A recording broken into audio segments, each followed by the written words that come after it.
네, 부동산 따라잡기 일부 시청자 여러분들의 고민 상담과 더불어서 맞춤 매물 정보까지 소개해드리겠습니다. 자, 방송을 보시다가 궁금증이 생기시면은요, 부동산에 관한 고민 전화로 상담 받아보실 수 있는데요. 02-511-0105번, 서울 전화 511-105번으로 전화 주시면 됩니다. 자, 상담 도와주실 분은 도시계획연구소 서기섭 대표 나오셨습니다. 안녕하세요. 네, 안녕하세요. 도시계획연구소 서기섭입니다. 오늘은 이제 워런 버핏 잘 아시죠? 가치 투자의 대가 워런 버핏의 명언을 한번 살펴보고자 합니다. 기부를 많이 했죠. 빌 게이츠와 더불어서 기부를 많이 해서 어떤 기부 천사라는 이미지까지 얻고 있는데요. 워런 버핏은 이런 말을 했습니다. 시장의 분위기에 휩쓸리지 말고 독립적으로 생각을 해라. 그러니까 시장 분위기와 한 발짝 떨어뜨려서 생각을 하라는 것이죠. 독립적으로 생각을 해서 본인이 이해가 가능할 때 투자를 해라. 본인이 열심히 끊임없이 고민하고 노력해서 이해가 가능할 때까지 생각을 하고 투자를 해라는 말을 했습니다. 그래서 오늘 또 여러분의 고민을 좀 이해가 가능한 선상내까지 한번 풀어내도록 하겠습니다. 네. 네. 자, 부동산 시장에 대해서도 잘 이해하는 게 중요합니다. 자, 시장이 꺾이더라도 무너지지 않는 나만의 투자법으로 여러분들을 도와드릴 텐데요. 자, 지금부터 시청자 여러분들의 고민 상담 본격적으로 진행을 해보겠습니다. 그 전에요. 많은 분들께서 고민이 많으시기 때문에 자, 부동산 이슈에 대해서 투자법에 대해서 먼저 짚어보고 넘어가 보도록 하겠습니다. 자, 오늘은 어떤 내용 준비하셨나요? 네. 오늘은 이제 금리에 대해서 한번 짚어보도록 하겠습니다. 이제 어제 발표를 했죠. KDI가 어제 발표를 했습니다. 한국의 성장률 자체가 3.5% 지금 성장할 걸로 예상이 되어졌는데요. 3.0%로 일단은 성장률 0.5%를 다운을 시켰습니다. 그래서 이 3.0%로 성장이 될 가능성이 많아요. 그래서 2.8%까지 내려간다는 전망도 있는데 3.0%로 가기 위한 조건 자체가 이제 금리 인하인 것이죠. 그래서 금리 인하가 한 번에서 두 번 더 이루어져야 된다. 이렇게 발표를 했고요. 금리 인하가 이루어지고 나서 그리고 나서 플러스 이제 지금 말도 많고 탈도 많은 공무원 연금을 포함한 어떤 개혁적인 이런 부분도 선행을 해야 될 것이고 그다음에 세수 확보 한 7조 원 정도가 마이너스 나는데 세수 확보도 펑크 나지 않고 잘 마무리가 되어야지만이 우리나라 3% 성장을 한다는 전망을 내놨습니다. 따라서 이제 금리를 한번 살펴볼 텐데요. 이 금리 인하 자체가 올해 한 6월 달에서 한 7월 달 정도 한 번 더 이루어질 걸로 예상이 되어지고 있습니다. 금리가 인하가 되면 이제 시장의 유동성, 이제 현금 유동성 M2가 이제 증가를 하게 되는 것이죠. M2가 증가를 해서 소비와 투자가 촉진이 돼야 되는데 이 촉진 문제가 지금은 좀 의문시된다 이렇게 볼 수가 있고요. 유동성이 그만큼 증가를 하면 통화 승수도 좀 높아져야 되는데 통화 승수 같은 경우는 오히려 25까지 우리나라 가던 게 뭐 19.5 그다음에 19 정도로 해서 20 밑으로 지금 통화 승수가 하락을 하고 있기 때문에 그만큼 유동성이 축소되는 이런 경향을 좀 보이고 있습니다. 그래서 2015년 5월 이달이죠. 지금 오늘 석가탄신일인데 이달의 경제 지표가 지금 분수령이라고 볼 수가 있어요. 어린이날하고 석가탄신일이 두 번 있기 때문에 그만큼 소비가 많이 일어나야 되는데 이 소비가 얼마만큼 일어날 것에 대해서 좀 의문시 된다. 투자 소비 심리가 회복이 의문시 되고요. 자산시장 같은 경우는 이제 주식과 부동산이 동반 상승을 함으로써 자산 시장에는 효과를 주고 있어요. 금리 인하가. 그렇지만 이 투자 소비 심리를 회복시키는데 좀 브레이크가 걸려있는 지금 상태고요. 한은 총재 같은 경우는 경기 개선의 신호가 나타난다 그래서 금리를 이제 이달에 동결을 했죠. 그렇지만 6월 달, 7월 달에는 한 번 더 인하될 가능성이 많다라는 판단이 들어지고요. 지금 3월 말 같은 경우가 M2가 2,100조예요. 2,100조서 전년 대비 한 8.3% 상승을 했기 때문에 그만큼 시장 유동성이 풍부하다라고 한국은행 총재님은 지금 생각하시는 것 같아요. 그렇지만 시장 자체는 소비가 많이 위축이 되면서 실물 경기는 별로 좋지 않아요. 그리고 이 금리 인하를 바로 단행할 수 없는 게 이제 가계부채 문제죠. 1,000조가 넘는 가계부채 다 알고 계실 거예요. 그래서 가계부채가 1월부터 4월까지 18조가 증가를 했어요. 작년 증가분의 절반 정도가 증가를 했기 때문에 작년의 증가폭보다 약간 더 많이 증가를 하고 있는 이런 상황을 보여주고 있고요. 이제 어떤 대출의 질을 한번 살펴보면 주택담보대출은 19조 원이 늘었고 마이너스 통장 등 이제 일반 대출, 신용대출이죠. 신용대출이 1조가 줄었어요. 따라서 담보대출은 늘고 신용대출은 주는 이런 어떤 그래프를 보여주고 있습니다. 5월 달에 내수구가 부진하다고 봤을 때는 한국은행 총재님도 또 금융통화위원회에서 결정을 하지만 금융통화위원들이 추가적으로 경기를 부양할 것이다. 그리고 금리를 인하를 할 것이다. 이렇게 판단이 되어지고 있습니다. 회복 주짐이 보이는 내수 그래서 이거를 발표를 했는데요. 지금 1.9, 1.7 해서 인플레이션 그다음에 내수 회복이 그만큼 이루어지고 있기 때문에 금리를 지금 벌써 세 차례에 걸쳐서 작년 8월부터 세 차례에 걸쳐서 금리 인하를 했기 때문에 한 번 더 인하될 가능성이 있다 이렇게 보여지고요. 지금 상가를 한번 살펴보고 또 대형 오피스가 지금 사람들이 질문을 많이 하는데요. 시청자님들이 2015년에 대형 오피스마저도 수급 불안이 일어납니다. 지금 주택에 있어서 수급 불안이 일어나서 주택값이 많이 상승을 하고 있어요. 서울 시내 같은 경우도 분양가 자체가 1년 만에 15%나 상승하는 아파트 청약 시장에서 15% 상승해서 아파트 가격이 책정돼서 나옴에도 불구하고 10대 1, 20대 1로서 마감이 되고 마감이 되어지고 있는데 대형 오피스, 이제 대형 오피스라는 거는 사무실이죠. 대형 사무실. 그래서 이런 시장들 같은 경우도 2015년 공급이 부족하기 때문에 임대인이 우위를 차지할 것이다. 지금 서울의 대형 오피스 임대 면적을 보면요. 2012년부터 2014년까지 한 30만 제곱미터, 약 한 10만 평 정도 되는 것이죠. 30만 제곱미터에서 지금 3분의 1토막이 나버렸어요. 3분의 1토막. 그래서 10만 제곱미터로 급격히 떨어지는 이런 현상을 보여주고 있고 내년 같은 경우는 이제 6만 제곱미터도 안 되죠. 그래서 상당히 수급에 있어서 문제가 생겼다. 미국 계산대요. 쿠시먼 웨이크필드가 CBD, GBD, 강남 빌딩 디스트릭트 여의도, 강남 여의도하고 광화문 쪽을 조사를 해보니까 대형 오피스 임대 면적 자체가 공급이 그만큼 줄어들고 있고 공급이 줄어들기 때문에 대형 오피스 같은 경우는 뭐 1억에 1,000만 원부터 시작해서 보증금 10억에 월세 1억인 오피스들이 많아요. 이런 오피스들 같은 경우는 렌트 프리라 그래서 1년에 한 달치, 두 달치 월세를 빼주는 이런 경향이 있었는데 이런 게 좀 없어질 것이다 이렇게 보고요. 프라임이 이제 세컨더리에서 B급에서 A급으로 가는 이전율 자체가 47%고 공실률 자체가 많이 줄어들고 있어요. 그래서 여의도 같은 경우 IFC하고 전국 경제인 연합 이런 빌딩 같은 경우도 대형 임차인이 속속 들어가고 있다. 그래서 이 임대차에 대해서 대형 오피스마저도 공급이 줄어들기 때문에 앞으로 이 대형 오피스에 대한 투자도 고려해볼 만하다 이렇게 말씀을 드릴 수가 있겠습니다. 네, 자 이렇게 빠르게 변하는 그 경제 상황 그거에 맞게 부동산 투자도 적절하게 대응을 세워야 할 텐데요. 많은 도움이 되셨길 바라겠습니다. 자 이제 본격적으로 시청자 여러분들의 고민 상담 덜어드리도록 하겠습니다. 시청자 전화 상담 지금부터 이어갑니다. 시청자님 안녕하세요. 네, 안녕하세요. 네, 반갑습니다. 네. 네, 자 어떤 부분이 궁금하신가요? 예, 저는 서초구 읍면동에 사는 50대 주부인데요. 네. 예, 지금 살고 있는 아파트를 팔고 네. 좀 다운사이징해서 그 하남 리사에 네. 28단지로 실거주 목적으로 좀 구매를 하려고 하는데 네. 이제 예, 제가 가고 싶은 아파트가 25평인데요. 네. 요거는 아직 지금 전매 제한이 걸려서 올해 말에 풀리는 걸로 되어 있더라고요. 알아보니까. 네. 그래서 적당한 조금 저렴하게 사고 싶으니까 예, 그 아파트를 구매할 수 있는 그 적당한 매수 시점이 언젠가 좀 알고 싶어서요. 네. 자, 그렇다면 가격대는 혹시 알아보셨나요?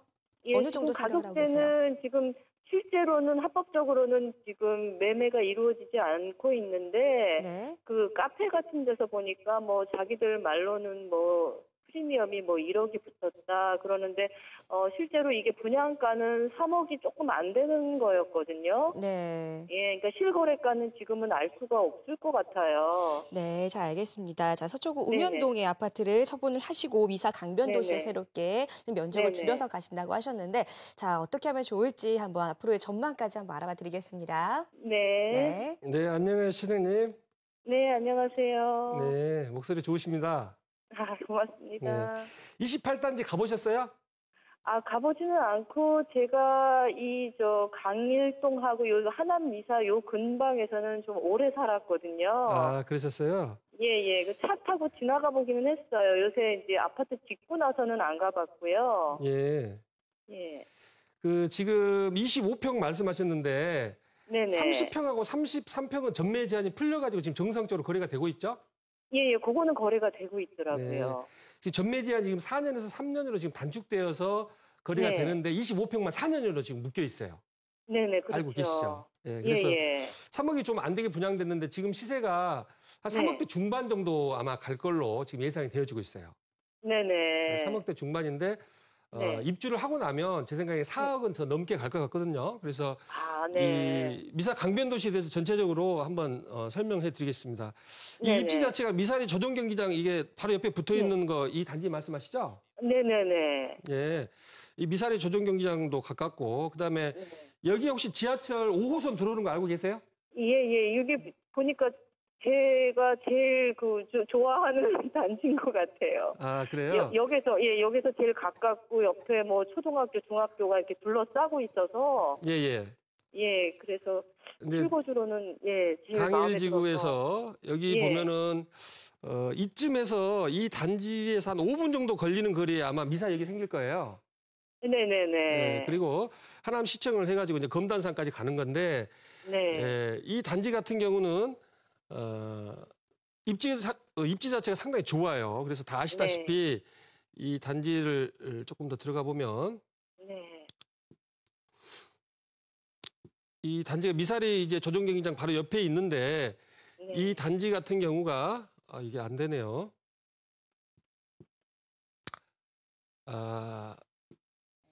네, 죄송합니다.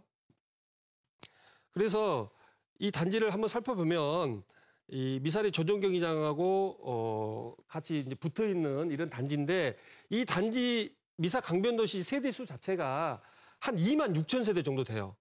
혹시 알고 계시나요?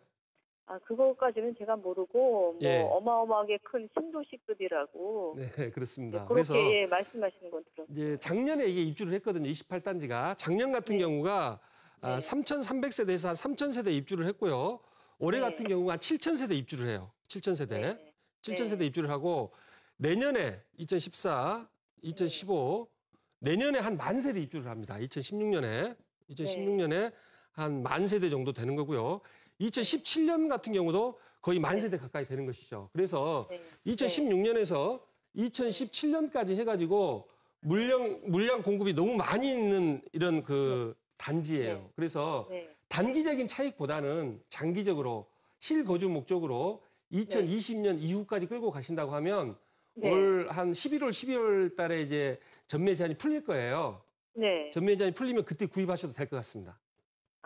또 풀리자마자 약간. 네, 풀리자마자 구입하시는 게 빨리 구입을 하셔야 되는데 지금 불법이기 때문에 불법으로 구입하시면 안 되고요. 전매 제한이 정상적으로 풀렸을 때. 아니면 30평대도 괜찮으시면 30평대도 공략해 보실 만해요. 그래요? 네네.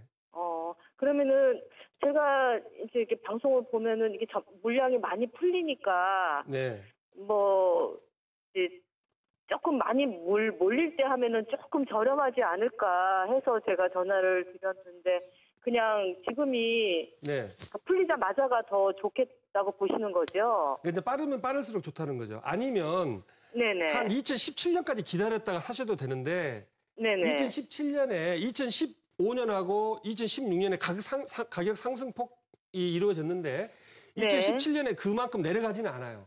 조금 조정을 받을 뿐이지. 예를 들어서 이게 10% 올라갔다.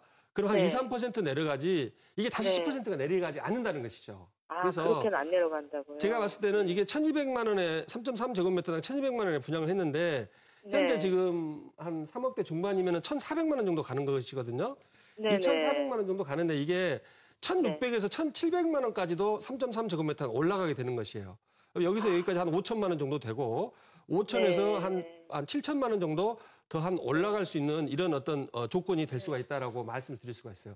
그 이유 자체는 여기 고덕 주공 아파트 들어보셨죠? 네네. 고덕 주공 아파트하고 여기까지 뭐 10분도 안 걸리죠? 차로 가면 한 5분 걸리나요? 네. 10분도 안 걸리는데 이 아파트 같은 경우가 지금 1,950만 원에서 2,040만 원까지 지금 분양이 되고 있기 때문에 2단지 같은 경우 2,040만 원에 곧 나올 것 같고 1단지가 1,950만 원인데 이쪽 지역 같은 경우가 3.3제곱미터에다 2천만 원 형성이 돼 있어요. 그런데 10분 정도 걸리는 거리에 1,600만 원, 1,700만 원이 한 20%, 30%싼 아파트가 있다고 하면 이쪽으로 사람들이 이주를 할 가능성이 있습니다. 따라서 이 고덕 주공 아파트가 2천만 원이 간다고 하면 여기는 1,600에서 1,700을 가기 때문에 앞으로 미래 가치는 있는 지역이다. 따라서 실거주 목적이라면 빠르면 빠를수록 좋다. 이렇게 말씀을 드리겠습니다. 네, 고맙습니다. 알겠습니다. 네, 자, 우리 시청자님께서 실거주 목적으로 미사 강변 이쪽 아파트를 좀 알아보셨는데요. 일단 올 11월에 전매 제한이 풀리자마자 빠르면 빠를수록 매입하는 방법을 말씀을 해주셨습니다. 참고해 주시길 바라겠고요. 전화 주셔서 고맙습니다. 자, 다음 시청자분 바로 또 상담해 드리도록 하겠습니다. 시청자님 안녕하세요.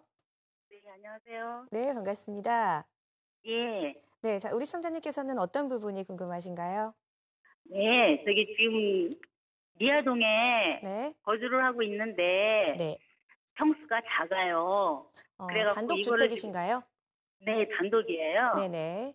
그래갖고 지금 그걸 팔아갖고 연립같이 그렇게 진다고 업자가 네. 그걸 좀 어떻게 좀 했으면 했는데 평당 네. 1,100 정도를 준다고 하더라고요. 네. 그래서 그거 가지고는 저기 23평밖에 안 돼요. 대지가.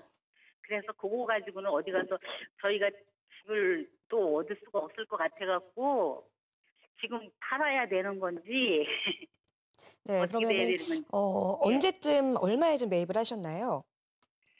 한 5년 정도 됐는데요. 네. 제가 매입한데 그때는 3,400인가 한 이 정도밖에 안 줬거든요. 네. 평수가 워낙 작으니까. 네. 자, 미아동의 좀 구체적인 주소를 저희가 알 수 있을까요?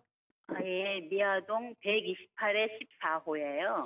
네, 128에 14호. 네, 단독주택을 보유 중이신데 일단 평당 1,100만 원에 지금 매입을 하겠다라고 의사를 저쪽에서 밝힌 거죠. 네네. 네, 적절한 금액인지 앞으로 어떻게 해야 될지 한번 저희가 짚어드리도록 하겠습니다. 네. 네, 대표님. 네, 시청자님. 네네. 네. 3,400에 구입하셨으면 지금 한 예. 3억 가까이 가죠? 2억대 중반 정도 가나요? 글쎄, 그거는 제가 자세히는 안 알아봤는데요. 1,100만 원에 이게 누가 산다고 지금 그러신 거죠? 예, 업자가 예. 저희 한 동을 전부 다 집이 5채인가 이렇게 있는데 그거를 몽땅 헐어갖고 네. 5층으로 집을 올린다고 그러더라고요. 아, 그래요? 예, 제가 입지를 한번 봐드릴게요. 네. 지금 여기 서울 사이버대학역까지 예, 예. 도보로 한 6분, 7분 정도 걸리나요? 예, 그 정도 도보로. 걸려요. 6분 예, 정도 예. 걸리죠? 예, 화재 예. 초등학교도 있고. 네, 맞아요. 이 입지 같은 경우는 한번 살펴보면 예, 그 5빌지를 한꺼번에 지금 사신다는 예. 것이죠? 예, 그렇대요. 예, 5빌지를 한꺼번에 예. 사시면 제가 이거를 조금 올려보면 이 위쪽에 보시면 예, 위에. 이렇게 도로가 한 몇 미터 정도 도로나요? 도로가 3미터예요, 4미터예요? 차 다녀요, 차. 아, 차가 다녀요? 예, 차가 마을 다니면 한 버스. 3미터에서 한 4미터 정도 도로가 지금 났을 걸로 예상이 되어지고 있거든요. 예, 위에요. 예, 그리고 이 도로 사선 제한 폐지되는 거 혹시 알고 계시나요? 도로 사선 제한. 그런 거 잘 몰라요. 아, 그러세요? 네. 도로 사선 제한이 4월 30일 날 폐지가 됐어요. 그래서 아, 폐지가 됐다고요? 도로 예. 사선 제한이라고 도로가에서 5m, 뭐 6m씩 이렇게 떨어져서 집을 지어야 되는데 이제 도로가에 네. 붙여서 집을 지을 수도 있어요. 아, 그래요? 다시 말해서 용적률이 올라가는 효과가 나타나게 되는 것이죠. 아, 그렇겠네요. 도로가 4m라고 하면 예. 4m라고 하면 이거를 6m까지 올릴 수가 있어요. 6m까지. 그러면 2층까지밖에 못 올리게 되는 것이죠. 아니, 근데 지금은요, 그이들이 네. 5층으로 올린다고 그러더라고요. 가운데에 엘리베이터를 넣어갖고. 그래서 이제 그 도로 사선제한이 폐지가 됐기 때문에 5층까지 올릴 네. 수가 있어요. 도로 사선제한이 폐지가 안 됐으면 이 집은 2층이나 3층까지밖에 못 올리는 집이에요. 원래는. 아, 원래는요? 그러니까 도로 사선제한이 예. 폐지됨으로써 5층까지 네. 올릴 수가 있으니까 이 아. 땅값이 올라가는 어떤 현상이 발생한다 이렇게 지가 상승의 요인이 됐다 이렇게 말씀을 드리고 싶은 거예요. 지금 현재예요? 예, 현재는. 그래서 예. 제가 봤을 때는 도로 사선 제한이 폐지가 돼서 원래 2층, 3층, 4층도 거의 안 나올 거예요. 한 3, 4층 정도 나올 수 있는 집이 5층까지 올라가기 때문에 제가 네. 봤을 때는 한 20% 정도의 집가 상승 요인은 생겼다. 이렇게 판단이 되어지거든요. 그래서 네. 지금 1,100만 원 준다 그랬죠. 예. 1,100만 원이면은 1,100만 원보다 한 20% 정도 더 받으시면 파세요. 네. 그러니까 아, 한 그래요? 1,200에서 1,300 정도 예. 한 1,300 받으시면 좋은데 1,200만 원에서 1,300만 원 사이에 잘 이렇게 타협을 하셔서 파시면 팔릴 거예요. 예. 그런데 아, 너무 그래요? 1,400, 1,500 고집을 하면 예. 지금 시청자님 집만 빼고 네 필지를 예. 묶어갖고 건축을 해버리면은 시청자님 집은 집을 지을 수가 없는 땅이에요. 23평이면은 그렇죠. 건축 허가도 안 나와요. 90제곱미터가 안 되기 때문에 90제곱미터가 넘어야 되거든요. 그런데 건축 허가도 안 나오기 때문에 적정한 금액에서 1,200에서 1,300에서 적정한 금액에서 판매하는 거를 제가 말씀드리겠습니다.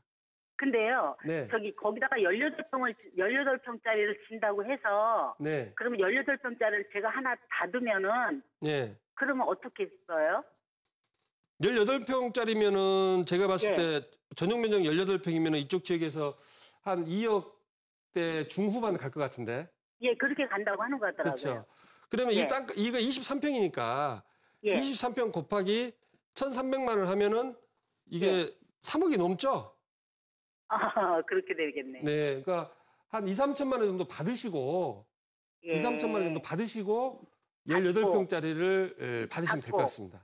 예. 아, 18평짜리를 받고 2천만 원이나 3천만 원을 더 돈으로 받고 이렇게 하라고요? 네네. 사선 제한이 폐지가 안 됐으면 이거 18평짜리 하나 받고 끝내시는 게 좋아요. 근데 사선 제한이 폐지가 됐기 때문에 그만큼 5층까지 올라가기 때문에 건축하시는 분들이 또 많이 생겼으니까 조금 달라고 하면 제 생각에는 줄 것 같아요. 예. 아, 그래, 줄 것 같아요? 네. 예, 알겠습니다. 네. 네, 감사합니다. 네. 네. 네, 도로 사선제 폐지로 인해서 집가 상승 요건이 나왔기 때문에 한 20에서 30% 더 가격을 올려서 처분하는 방법을 말씀을 해주셨습니다. 전화 고맙습니다. 자, 다음 시청자분 계속해서 연결해 보도록 하겠습니다. 시청자님 안녕하세요. 아, 네, 안녕하세요. 네, 반갑습니다. 예. 네, 우리 시청자님께서는 어떤 부분이 궁금해서 전화 주셨나요? 네, 제가 신반포 환신오차 33평이랑 네. 서초한양 34평 중에 어디를 매수할지 고민이 돼서요. 네, 실거주 목적이신가요? 네, 실거주 목적이고요. 네. 근데 3년 뒤에 재건축 물량이 쏟아져서 가격 하락이 예상된다고 하더라고요. 그래서 고민이 돼서 전화드렸어요. 네, 혹시 투자할 수 있는 금액은 어느 정도 되십니까? 얼마 정도 생각을 하셨나요? 한 5억에서 6억 정도로 잡고 있습니다. 네, 두 아파트의 면적은 비슷한 상황이고요. 네, 신반포 한신 오차와 서초 한양 중에서 지금 고민을 하고 계신데요. 자, 이 부분에 대해서 앞으로의 두 아파트의 전망 한번 짚어보도록 하겠습니다. 대표님, 어디가 좋을까요? 네, 안녕하세요, 신장님. 아, 네, 안녕하세요. 네. 신반포 5차 뭐 30평대 보고 계신가요? 네, 33평이요. 시세는 얼마나 하나요? 9억 7천 정도로 알고 있거든요. 네, 9억 7천에서 10억 정도 갈 거예요. 네네. 서초 한양 같은 경우는 한 11억 정도 가죠. 아, 예, 그렇게 알고 있어요. 예, 그러니까 10억하고 11억짜리 아파트 중에서 어떤 게 더 나은지 이렇게 지금 여쭤보는 거죠. 네네. 신반포 5차가 이 잠원 한신 C9차 바로 옆에 있어요. 네. 알고 계시죠? 네네. 네. 이 금액 자체는 지금 한 5천만 원에서 6천만 원 정도 이게 올라가는데 이 신반포 5차 같은 경우가 지금 이주를 시작을 해가지고 이주비가 4억이 나와요. 그러니까 10억에서 이주비가 3억 7천에서 4억이 나오기 때문에 6억 정도 투자가 가능하고요.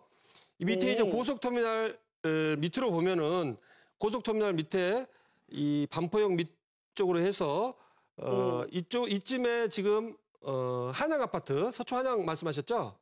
네네. 예, 한양 아파트가 있는데 이 서초 한양 같은 경우 한 11억 정도 지금 가거든요. 11억 정도 가고 이것도 지금 이주를 시작을 했어요. 그래서 4억을 똑같이 이주비를 받는다고 했을 때 7억 정도 투자가 되는 거예요. 그런데 반포 자이 아파트라고 들어보셨죠? 네네. 반포 자이 아파트가 현재 14억 정도 가고 있어요. 14억 정도 가고 있기 때문에 이거를 아파트를 분양을 했을 때 13억 정도의 분양을 하리라고 지금 보여지고 있거든요. 13억 정도. 그리고 신반포 5차 같은 경우는 14억 정도의 분양이 가능하리라고 보여져요. 그래서 1억이 싸지만 분양가 자체는 1억이 비싸게 분양이 나오기 때문에 신반포 5차가 이 한양 아파트 서초 한양보다는 훨씬 더 미래 가치가 있다. 이렇게 말씀드리겠습니다.